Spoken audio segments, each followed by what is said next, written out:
Hi everyone, welcome to the Katie Halper Show. This is a special breaking news segment that we did with reporter Jack Smith, who's in Charlottesville. Make sure that you become Patreon supporters. Go to patreon.com/The Katie Halper Show. Again, that's patreon.com/The Katie Halper Show so you can hear our extended interview with Jack Smith. Welcome to a special breaking news episode of The Katie Halper Show. And it's a pretty stressful, upsetting time, but I'm very happy, I guess, relatively speaking.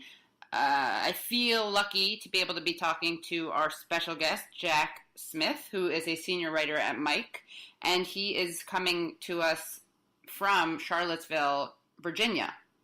Welcome, Jack. Hey, Katie. Thanks for having me. Yeah, of course. Thanks for talking to me. And people may be following you on Twitter because you've been really consistently tweeting about this. Jack's Twitter handle is Jack Smith. What is it? IV the Fourth. Do you know my name? I do, but I just want Jack Smith IV. The only, the least Jewish name, the least ethnic name probably in my entire phone. I knew that we were going to get into ethnography like really rapidly on my first Katie Halper Show appearance. Of course, and thank you for coming. We've been wanting to have you on, and people who are listening to this are definitely listening. There was this huge, white pride, whatever you want to call it, Nazi. We're going to get into what to call in a second. There was a Nazi rally basically today, and people are definitely tuning in because they want to hear me make jokes about, Jewish jokes, gefilte fish. Yeah. White fish, that's definitely why people want to talk to. Your people were out there today. There were a lot of Jewish guys especially at this rally, were the kind to be right up in the white nationalist faces, being like, I'm a Jew, come and fucking get a piece of this, and really flashing tattoos and stuff at them, which is also... What kind of tattoos?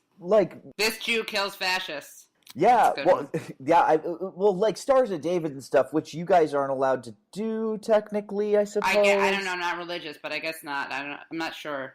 Yeah, I'm not I know that mostly from Curb Your Enthusiasm, when the mom can't get buried in a, spoiler alert, in a Jewish cemetery because she has a tattoo on her ass, they learn. Right, yeah. In the meantime, let me talk to you. You started in a really interesting place, which is what to call this rally. Yes. And I want to clarify, because a lot of people are trying to define it. One of the really messy things here is watching mass media. I'm not, I wouldn't say I'm among one of the better alt-right reporters, but I do it often enough that you sort of get used to parsing out some of the finer points of what these individuals believe, what they purport, and what sort of how to distinguish between the intentional layers of irony they put between their expressions of their politics and what they sincerely believe. Anyway, so what this really is in the couple months leading up to this rally, there's sort of a thinning of the ranks of the alt-right. The alt-right the quote alt-right is an umbrella term that gets loosely applied to sort of dozens of different groups, anything from these guys with handles like Pepe Himmler 1388 who just trigger liberals online or whatever, straight along the way to Proud Boys and actual neo-Nazis and shit. So it's a pretty diverse group.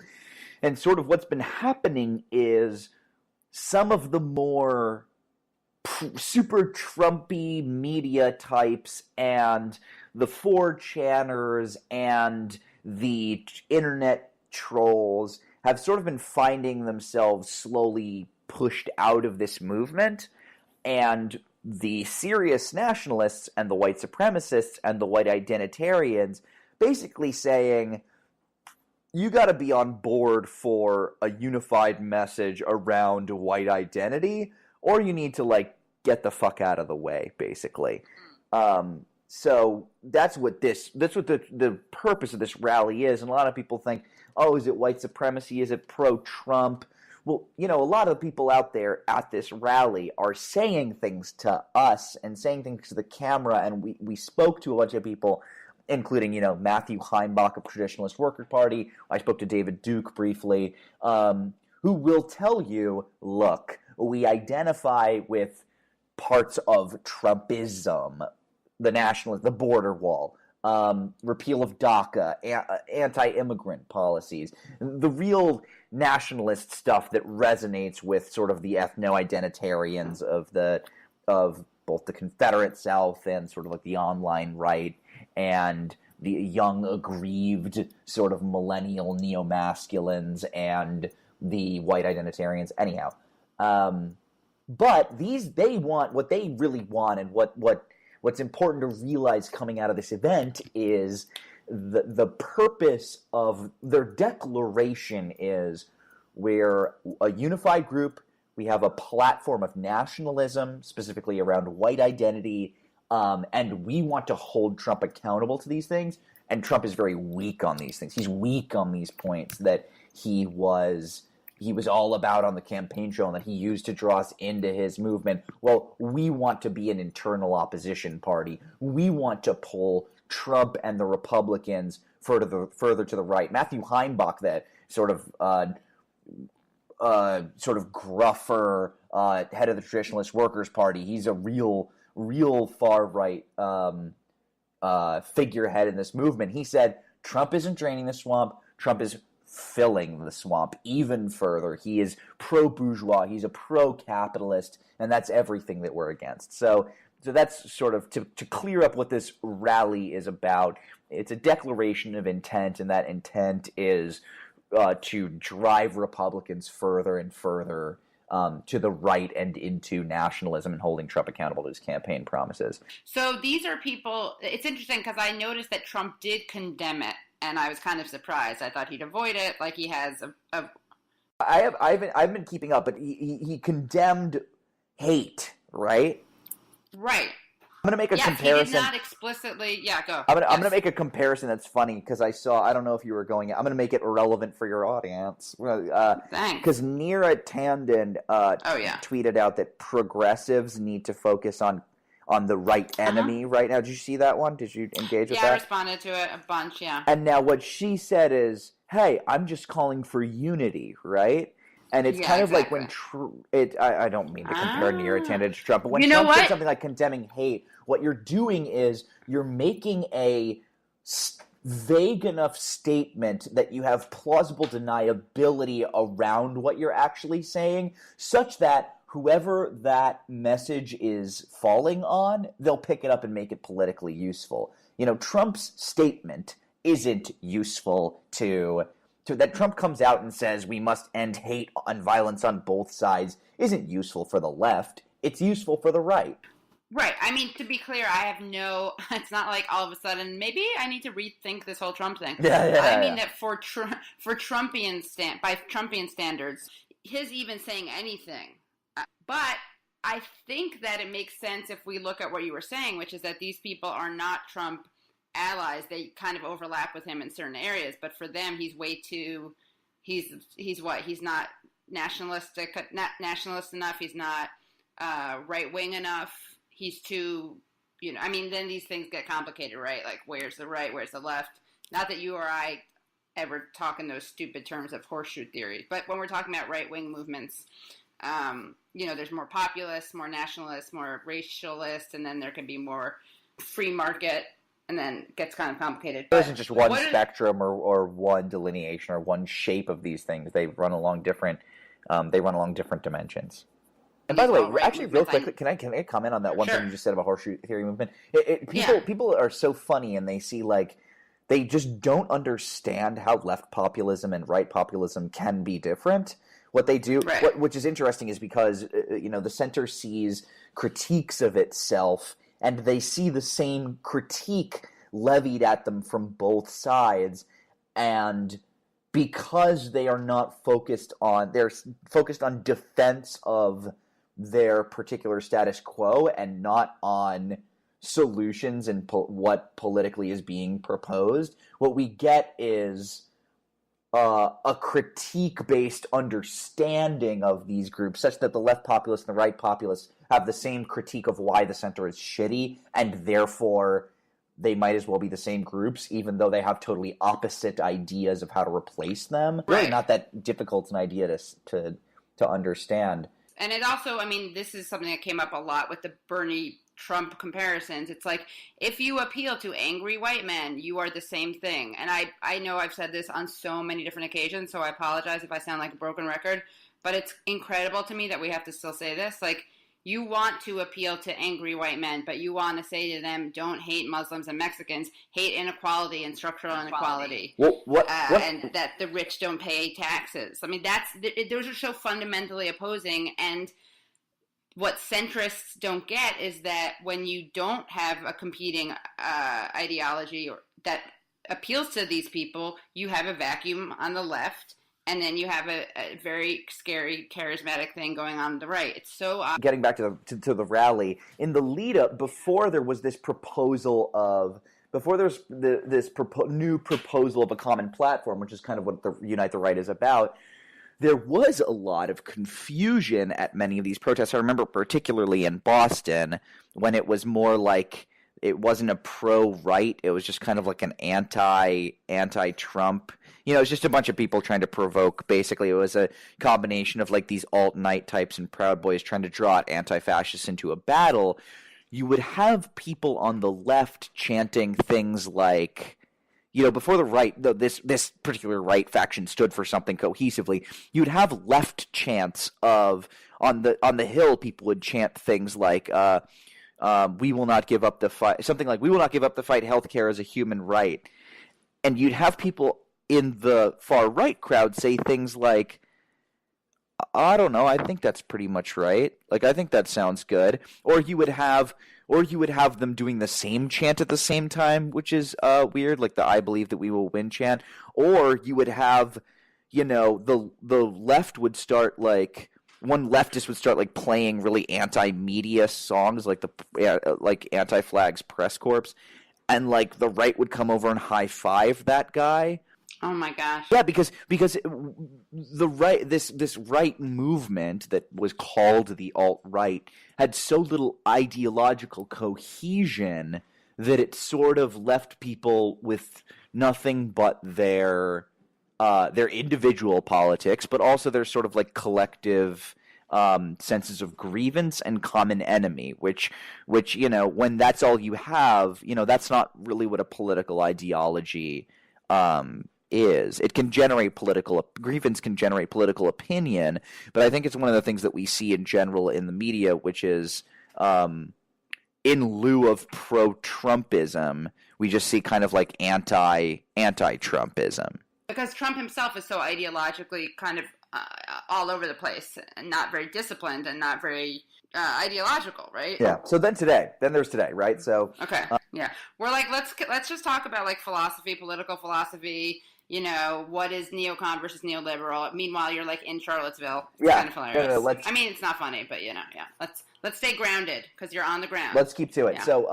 So early in the day, obviously, almost everything went down before the rally was even meant to begin. But there was hours of it. I mean, we were out there at 9 a.m., and there were a good 3 hours of prep work. And basically, the real conflict began. I think what the right might have been anticipating, and what often happens at these events, is the anti-fascists will try to get in people's face. There will be a little bit of skirmish, but because the right wing has the protest permit, they're protected. So what ends up happening is the leftists get driven away because they're not having a permitted demonstration, and then the right gets to stay, and the right gets to declare themselves a victory because the cops did the work for them. In this case, what happened was a skirmish, and I've got a lot of this on Twitter. The right-wing groups were not good at communicating to each other about how to get into the park, so they kept going to the wrong fucking places, and not to the entrance, which was in the middle of a... Can you set this up for us as if we have no idea what the kind of logistics and the layout is, and what this protest was about, what the park was? Definitely. So the park was Lee Park. It was basically Robert E. Lee Park, but Lee Park with the Robert E. Lee statue, and I believe it was in April, the city of Charlottesville decided we're renaming this park Emancipation Park and taking down the Confederate monuments. The Confederate monuments are a sort of a stain on what this town was. Charlottesville is a city that was under, I believe, Confederate control, but not in the Confederacy. And basically what we know about why these Confederate statues were put up historically is not because they liked the Confederacy at the time or it was a Confederate area, but because it sort of reinforced culture around Jim Crow laws. These things were erected well after the Civil War, during the Jim Crow era. So these are sort of a relic that binds those two eras together, both dark times, and represent very clearly what they do. So basically what happened is the right, led by a local, I believe maybe he was a Daily Caller contributor, I don't know, Jason Kessler, decided he would get sort of the A-list of white nationalist speakers to hold a rally with the theme, a common nationalist chant, "You will not replace us," which works on the historical angle, but also very directly the far-right paranoia that white supremacists, the far-right paranoia that the white man is being replaced through genocide via immigration and multiculturalism. So this park was, there was a battle about whether or not it would be held in this park. This park is fairly small. It is I believe 1.4 acres in a town. Remember, this event was set to draw 1,000, anywhere from between 3,000 to 6,000 people in a town that only has a population of, I believe, about 30,000. So it was just like going to be basically a powder keg. Early in the morning, they tried to move it, and it didn't get moved. And it didn't get moved as of like late last night. I mean, we're talking like it was only in the hours before the rally was going to go on that we really knew it was going to happen. So early in the morning, anti-racist protesters, anti-fascist protesters, Black Lives Matter, Jewish protesters on the front, clergy took the front lines, which was fucking cool, and sort of did their heckling as the far-right groups kind of made their way in, and there were chants back and forth and the usual taunting, everything you'd expect, right? So the groups present are everyone from a large contingent of what we think of as Southern nationalists, so Confederates, people, what you think of as like the KKK, sort of that old vanguard of Southern Confederate white nationalists, explicit white identitarian groups like Identity Europa, which is a sort of new, very young white identity fraternity that is meant to be very sleek and look very fresh. And has a small contingent. It's the group that Richard Spencer most often sort of pals around with. They provided ad hoc security detail to him in D.C. It's sort of a precursor rally to this one about a month ago. They brought in, and then so we've got those kind of groups, and then we've got Traditionalist Workers' Party and Vanguard America, and this is like where we start to get into the territory of like, Appalachian and Midwestern white identitarian, white nationalist, but of a sort of darker, much more explicitly, I guess you'd call it like an explicitly white nationalist, white identitarian, pro-worker, sort of the newest vanguard of what would usually be like compound neo-Nazis, led by Matthew Heimbach. Matthew Heimbach famously started the White Student Union at, I believe, Georgetown when he was in college. He's sort of seen as a Confederate, sort of the new leader of the new Confederacy. So these are the players, these are the groups. One of the things that started the conflicts, basically to sum up the conflicts in short, is Heimbach and the Traditionalist Workers got cornered on their way to the rally. They basically took a wrong turn and got cornered. And that, when they got cornered, they were pressed further and further back. some speakers that are very popular in white identitarian circles, like Baked Alaska and Chris Cantwell, got pepper sprayed viciously, pushed further and further back, and obviously there was violence on both sides. And people. That would have been anti-fascists and protesters and anti-racist protesters and people on the street. Now, to be clear, ahead of time, there was so much work done by local organizers, anti-racist organizers, Black Lives Matter organizers who I've spoken to today and in the weeks leading up to the rally, even who communicated with people on the militia side. And by the way, we also have the militias here. The militia movement really doesn't identify with the white nationalist movement. In fact, the white nationalist movement and the militia movement are very at odds. White nationalists believe in an ethno-state. They are not big fans of the Constitution always, and the militia movement is very pro-constitutionalists. They often get shit for kind of being criticized as racist, and oftentimes those criticisms land in the way that they carry themselves, in the way that they behave, in some of the intonations their leaders use, but they're pretty explicitly against sort of the Richard Spencer breed of white nationalist. When I was in Boston a few months ago and I spoke to Oath Keepers founder L. Stewart Rhodes, he said something I thought was frighteningly savvy in the way he inverted this language. He said, "Oh, those guys, like, when we see those white nationalists, we tell them to take that shit off because that's identity politics." Right. That's interesting. So the militias were standing in here, but the militias also were helpful in keeping the peace. Oh, interesting. Okay, let's go back to that in a second. But I do think that what happens is that people conflate militia members having white privilege and being shielded by white privilege and being treated by the police with differently than they would be if they were Black Lives Matters.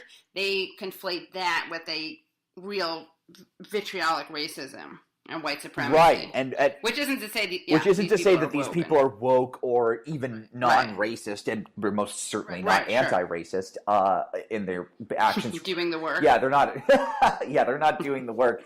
But they are on their face and in their messaging. If you ask them, what are you doing protecting these guys? What they'll say is, oftentimes many of them will say, like, look, I find these guys disgusting or whatever, but like, we're protecting the Constitution, we're protecting speech. Of all the people who claim free speech shit out here in these streets, right? The 4chaners and the National Review's protecting Google Bro and his memo. Like, of all the people who talk shit on free speech, Oath Keepers get it pretty close as far as the right goes. They really are into keeping the peace on both sides, but they also have this, like, belief that Antifa are like a communist thing that threatens the country. They're a little bit out of touch with what they consider the threat in America. They actually believe that, communism is it's just like very Cold War and strange. It's an aging movement. And the white nationalists refer to them, by the way, as Boomer Antifa, which is anyway, the infighting, we could talk all fucking day about the infighting, but there was a lot of work done to keep it nonviolent. However, this skirmish broke out. Pepper spray, water bottles thrown back and forth, and basically what happened was, instead of the cops coming and clearing away the anti-fascists and letting the rally go on, which they could have done, which is what usually happens, where the police come in and they're like, fuck it, anti-fascists, get the hell out of here and leave these white nationalists alone. Instead, what the cops and the National Guard and the state troopers did was they were like, everything is an unlawful assembly. We tried to move you out of this park to begin with. All this shit is over. Get the fuck out of the park. Everybody clear the streets. Downtown is in a state of emergency.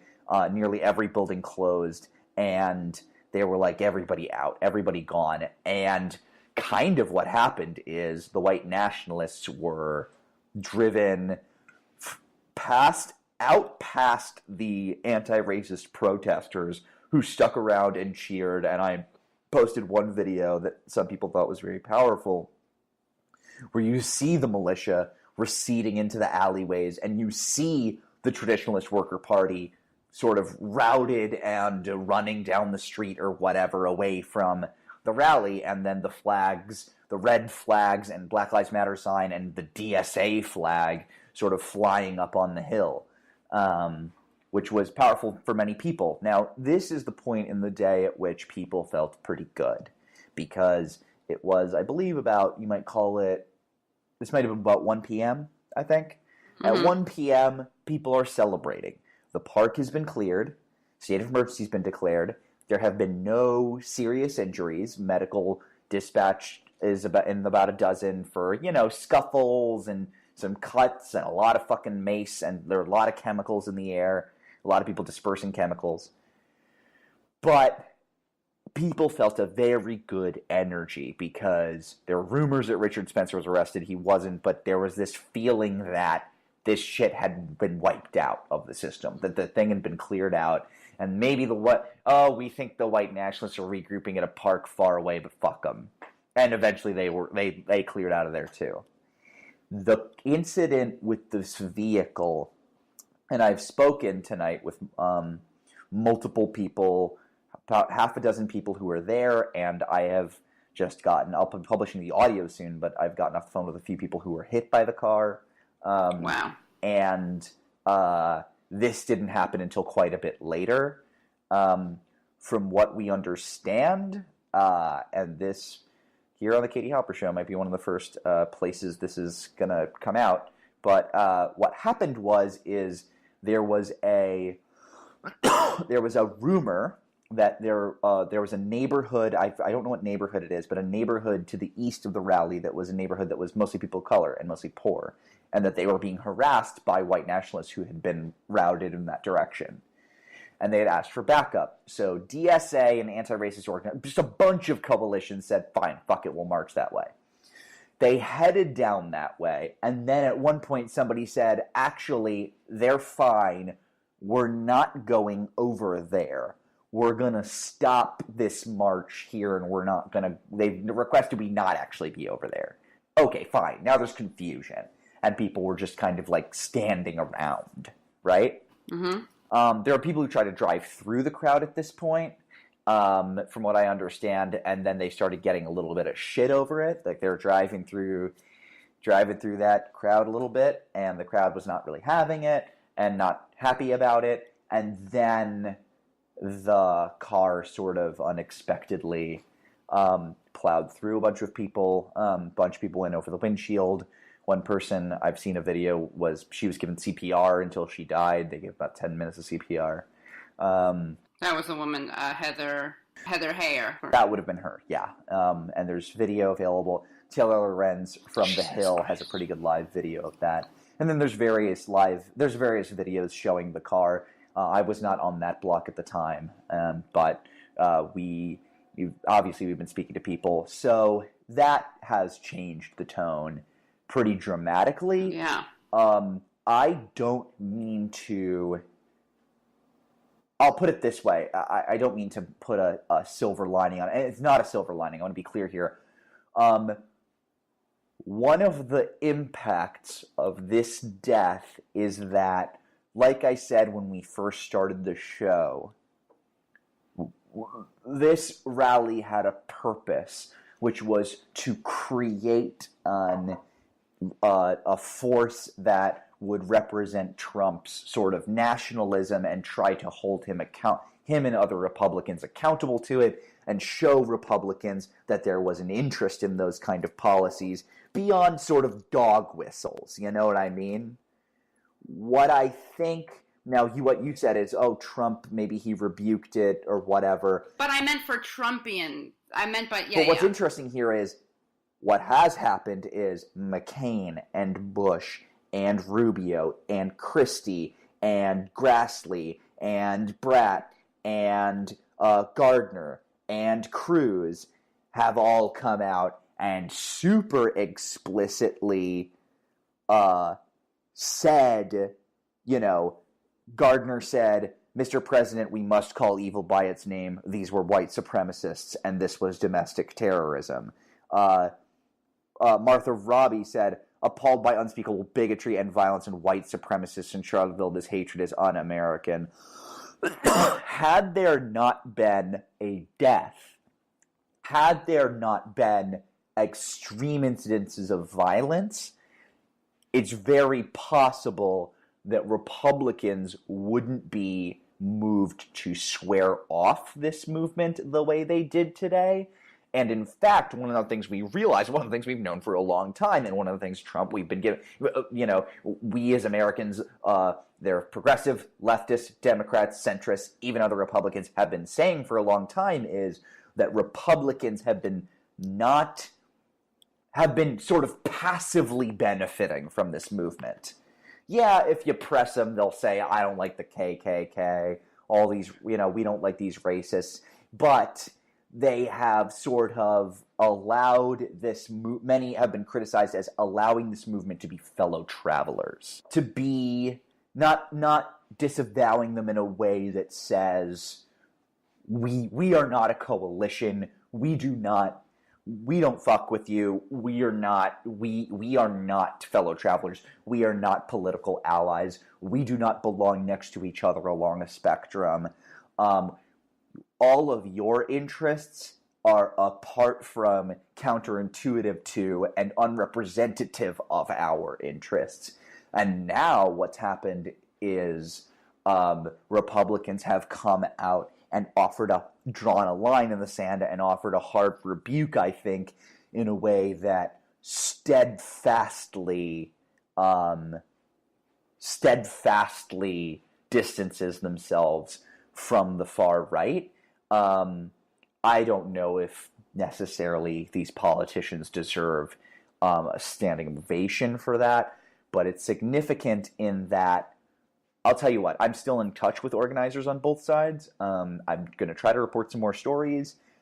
We have some interviews, I believe, that are going to be lined up with the far right speakers, if we can still get them on the horn by the time me and my producer leave town. I'm doing mostly video while I'm here and mostly tweeting. These individuals, many of the speakers, who are usually incredibly eager to be a part of the media and be represented and show up in the platforms and give the interviews, they are laying very low. They are very camera shy. They are hunkered down, and I don't think many of them want to be attached to this. I don't think many of them want to seem proud of the events today. And I think that I could be wrong, but I think that they have been realigned in the public eye, perhaps, in a way that will make things much less... Remember, this movement is a movement that thrives on ambiguity. This is a movement that always creates plausible deniability in terms of the dangers of their movement. Because they've always been able to say, well, the left is the really one that are the ones that kick off the violence. Well, we're not anti-black. We're just pro-white, and that's fine. And for anybody who's looking to be sympathetic to this movement and to build coalition with it and to be fellow traveler to it, those things pass the test often. Those things don't require rebuke. And so they've used this ambiguity, they've used this very savvy messaging to allow themselves to persist in public space and allow themselves to be relevant to the movement and allow themselves to be, by the way, what is their usefulness to the media, but to be a proxy for Trumpism, right? To be a proxy. No, I mean, I think what you said, do they really deserve a standing ovation? No, let's not, shower them with praise. But I think the other question is, what will the effect of this be? Because I think that sometimes this is great. McCain is condemning hate, but voting with Trump, right? Or they're saying they stand against hate, and it's great optics, but they're supporting the policies and programs. Does this actually matter? So McCain condemns this, Ted Cruz condemns this, and then what happens? Is white supremacy, is neo-Nazism, white nationalism, are these movements neutered? Or do they now have even more validity and legitimacy because they're even that much more kind of marginalized and oppressed, or however they would narrate it? I think the problem is that this may seem, I don't like to reduce things this way, but I think honestly it's as simple as like, I might have to sneeze here. This is why I'm being weird. I honestly think it's as simple as, for the rest of these individuals' lives and for every attempt they make to persist in public space, they have to be attached to it. Chris Cantwell and Baked Alaska and Richard Spencer and Mike Enoch and Matthew Heimbach, some of these guys I don't think will be very phased because they already kind of existed at the fringes. Nobody is like confused about where Matthew Heimbach stands. But for all these guys, they're going to have to account for this. They're going to be made to account for this forever. Instead, whereas before, Baked Alaska was a guy who was like, a media guy who was a BuzzFeed employee. And is he part of the alt-right? Yeah, I don't know. Is he part of the alt-right? Well, he says he's not, so maybe he's not. Or any of these other individuals. Now, the first thing we know about them is Baked Alaska, or Mike Enoch, or Pax Dickinson, or Chris Cantwell. That guy who was a speaker at the giant white supremacist rally where that woman died, where the guy drove a car into the crowd, where a state of emergency was declared and helicopters crashed and the National Guard was brought in.